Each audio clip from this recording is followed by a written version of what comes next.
नमस्कार, मैं हूं केस मिश्रा और आप देख रहे हैं इंडिया न्यूज मध्य प्रदेश का डिजिटल प्लेटफॉर्म। आज हम बात करेंगे उस मुद्दे की जिसने देश भर में सुर्खियां बिटोरी है। दरअसल महंगाई के मुद्दे पर कांग्रेस दिल्ली से लेकर मध्य प्रदेश और छत्तीसगढ़ तक जोरदार प्रदर्शन किया है। हमारे साथ हमारे वरिष्ठ सहयोगी ज्ञान प्रकाश श्रीवास्तव जी हैं, उनसे हम बात करेंगे। ज्ञान जी, क्या इस प्रदर्शन के वजूद पर कांग्रेस रिवाइव करेगी? देखिए कत्यानी जी, ऐसा है कि कांग्रेस अभी बिल्कुल रसातल पर चली गई थी और खास करके तब से जब ईडी ने उन नेशनल हेराल्ड के मुद्दे पर उसको जब बहुत तरह से तहकीकात की है, पूछताछ की, तो कांग्रेस के शीर्ष नेतृत्व राहुल गांधी और सोनिया गांधी को लगने लगा कि अब हमारा अस्तित्व का ही सवाल है।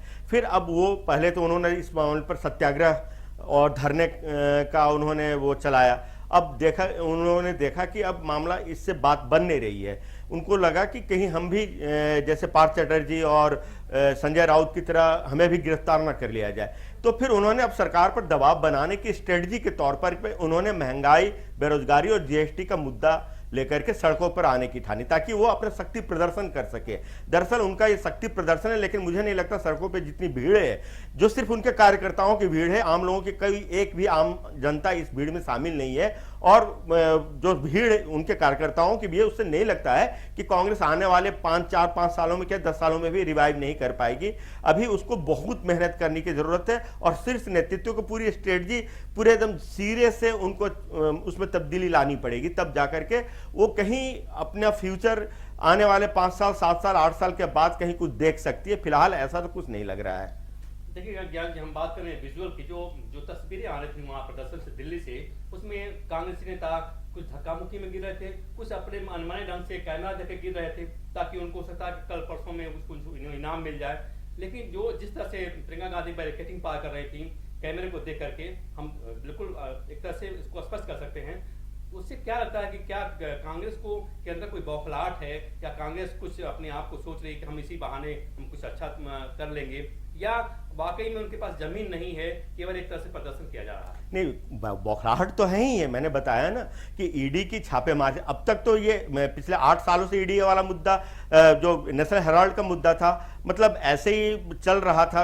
उनको भी नहीं लग रहा था, क्योंकि अब तक जो परसेप्शन बना हुआ था कि गांधी फैमिली को कोई भी टच नहीं कर सकता है। और ये लोगों क्या जो अभी वर्तमान सत्ता के केंद्र में जो बैठे हुए हैं, वो भी इतना, किसी को ऐसा नहीं लग रहा था कि वो भी इतना दुस्साहस कर पाएंगे कि गांधी फैमिली को वो टच करेंगे। लेकिन जब ईडी उनके दरवाजे तक चली आई, तब इनको लगने लगा कि अब हम भी, अब वो क्वीन विक्टोरिया और प्रिंस चार्ल्स नहीं है, हमें भी कानून के दायरे में आकर के कानून के तहत हमारी भी पूछताछ हो सकती है, हमारी भी जांच हो सकती है। ये जो आज का जो प्रदर्शन था वो एक बड़े रणनीति के तहत, स्ट्रेटेजी के तहत किया गया। जिस तरह से लोगों को, उनके कांग्रेस पदाधिकारी को बुलाया गया दिल्ली, जिस तरह से ड्रेस बदले गए, यही ब्लैक कपड़े पहने गए, कांग्रेस सोनिया गांधी, राहुल गांधी एक तरह से स्ट्रेटेजिक पॉइंट पे निकले, प्रदर्शन किया, तो क्या इससे कांग्रेस, जबकि इसमें छत्तीसगढ़ के सीएम भूपेश बघेल नहीं मौजूद थे, केवल एक अशोक गहलोत जी दिखाई दे रहे थे और कुछ 2-4 बड़े और नेता इनके थे,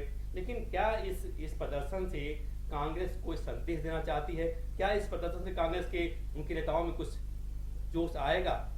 हाँ, देखिए, ये है, पार्टी है, अभी भी कुछ राज्यों में है, इनकी सरकारें भी हैं और लगभग दक्षिण भारत में इनकी मौजूदगी है। तो वहां भी कम से कम कांग्रेस अपने अस्तित्व को बचाए रखने के लिए इनको इस तरह, क्योंकि अब तक जो एक वो इनका शीर्ष नेतृत्व या तो बैंकॉक में रहता था या विदेशों, इटली में या फिर विदेशों के टूर में रहता था। कभी भी जो यहाँ तक संसद का अधिवेशन होता था तो ये यहाँ पे दिल्ली में मौजूद नहीं रहते थे। लेकिन अब इनको लगने लगा कि नहीं, अगर हमें राजनीति करनी है तो फुल टाइम राजनीति करनी होगी, हमें पूरा समय देना होगा। यहां तक कि कई कांग्रेसियों के मुंह से भी मैंने सुना है कि जो फुल टाइम राजनीति नहीं कर सकता वो भारत की राजनीति, वो भी मोदी और अमित शाह जैसे, मतलब क्या घाघ नेता के को टक्कर नहीं दे सकते हैं। वो full time, BJP full time राजनीति करती है, 24/7 राजनीति करती है, लेकिन ये पार्ट टाइम राजनीति वाला है। अब इनको ये भी लगने लगा कि नहीं, अब हमें भी सड़क पे उतरना होगा और सामने 2024 आ रहा है, तो उनके मन में ये भी स्ट्रेटजी इन्होंने। लेकिन एक सवाल है भी गांधी कि जिससे राहुल गांधी बिना बताए विदेश चले जाते हैं, कांग्रेस के किसी नेता को पता नहीं होता कि वो कहाँ है। लेकिन क्या ये जो आज प्रदर्शन हुआ है, क्या ये आगे जारी बदस्तूर जारी रहेगा, या कांग्रेस आज के प्रदर्शन के लिए आप चलो हो गया, बहुत कुछ हो गया, फिर कल से जो है एयर कंडीशन कमरे में चल जाते हैं, आराम से घूम जाते हैं, कोई बात नहीं है? देखिए, मेरा स्पष्ट मानना है कि जब अस्तित्व का संकट हो तो आदमी अपना अस्तित्व बचाने के लिए किसी भी हद तक चला जाता है, और मुझे अब ऐसा लग रहा है कि ये अब कांग्रेस के अस्तित्व का सवाल है।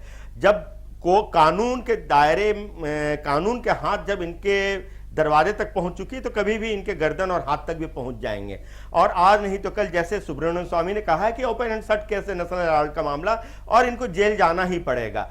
खैर छोड़िए, अगर सुब्रमण्यम स्वामी की बात सही नहीं भी होती है, लेकिन कानून के दायरे में जो अब तक जो हवाला का मामला जब से निकल करके आया है कि पैसे के लेन देन हवाला का कारोबार एजीएल और यंग इंडिया के थ्रू हो रहा था, उस हिसाब से तो मुझे लगता है कि अब इनके अस्तित्व पर ही बनाई है, और मुझे लगता है कि अब ये सड़कों पे दिखेंगे और 2024 तक तो कम से कम दिखेंगे। हाँ, 2024 के बाद फिर क्या होता नहीं होता ये फिर अब देखने वाली बात होगी। हमने एक सवाल आपसे किया कि क्या कांग्रेस की जमीन मजबूत नहीं है, केवल ऊपर से एक खोखलापन दिखाई दे रहा है, एक प्रदर्शन भर दिखाई दे रहा है, कांग्रेस की बात जनता नहीं मान रही है, राहुल गांधी चुनाव दर चुनाव हारते जा रहे हैं, एक क्रेडिबिलिटी के सवाल है जिससे कांग्रेस के लोगों का विश्वास उठ गया है। क्या इस प्रदर्शन से कांग्रेस यानी राहुल गांधी को फिर लॉन्च कर पाएगी, या राहुल गांधी को आगे रख करके अपनी बात रखवा पाएगी लोगों से, या लोग अब उनकी बातों पर विश्वास करेंगे? ऐसा क्या आपको इस प्रदर्शन के बाद लगता है, या ये प्रदर्शन बस केवल आज के लिए था? देखिए, अगर आप मेरी व्यक्तिगत राय आप जानना चाह रहे हैं तो मुझे ये कहने में कतई संकोच नहीं है कि राहुल गांधी के अंदर एक जुझारू नेतृत्व देने की जो एक क्वालिटी होनी चाहिए वो नहीं है, वो नहीं दिखती है।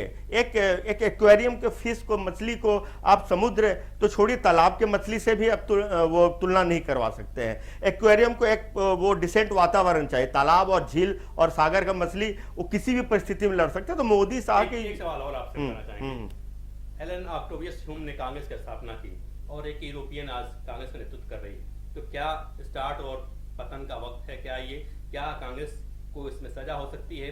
हो सकता है कि राहुल गांधी को 7 साल 8 साल की सजा हो जाए, तो हो सकता है चुनाव लड़ने से भी वंचित हो सकते हैं। भविष्य का ये सवाल आपसे है। नहीं, देखिए, आपने बिल्कुल बहुत ये मतलब एक मुद्दे की बात आपने मतलब मुद्दे का सवाल उठाया है, जड़ का सवाल कहते हैं। बिल्कुल सही। मेरा स्पष्ट मानना है कि अगर कांग्रेस एज ए पार्टी उनको सरवाइव करनी है, और मैं मानता हूं कि देश में लोकतंत्र और एक मजबूत विपक्ष होने के लिए कांग्रेस का रहना बहुत जरूरी है, क्योंकि अभी भी पैन इंडिया अगर कोई पार्टी बीजेपी के बाद कोई है तो कांग्रेस ही है, बाकी सारी रीजनल पार्टियां हैं। तो कांग्रेस को बने रहने के लिए जो मेरा मानना है कि जो गांधी इनको बाकी कांग्रेसियों को गांधी फैमिली से इतर अपना शीर्ष नेतृत्व ढूंढना पड़ेगा, तभी जाकर के मोदी साहब जैसे घाघ और क्या कहे मतलब एक मंझे हुए खिलाड़ी को वो मात दे सके। मात तो खैर छोड़िए, टक्कर दे पाएंगे। बिल्कुल बिल्कुल। सामने जो है एक बहुत बड़ा प्रतियोगी बनी, एक सामने बहुत बड़ा एक ऐसा दल है जो वाकई में दिन रात एक करके चुनाव लड़ता है, जबकि कांग्रेस एक सीजनली पार्टी की तरह से सामने आ रही है। हम बस इतना कहना चाहेंगे कि जिस तरह से कांग्रेस ने आज प्रदर्शन किया है, अगर ये आगे भी इसको बदस्तूर जारी रखते हैं तो कांग्रेस निश्चित रूप से अपनी जमीन फिर से मजबूत कर पाएगी, वरना जिस तरह से कांग्रेस का हाल चल रहा है उसका भगवान ही मालिक है। आप देखते रहिए इंडिया न्यूज।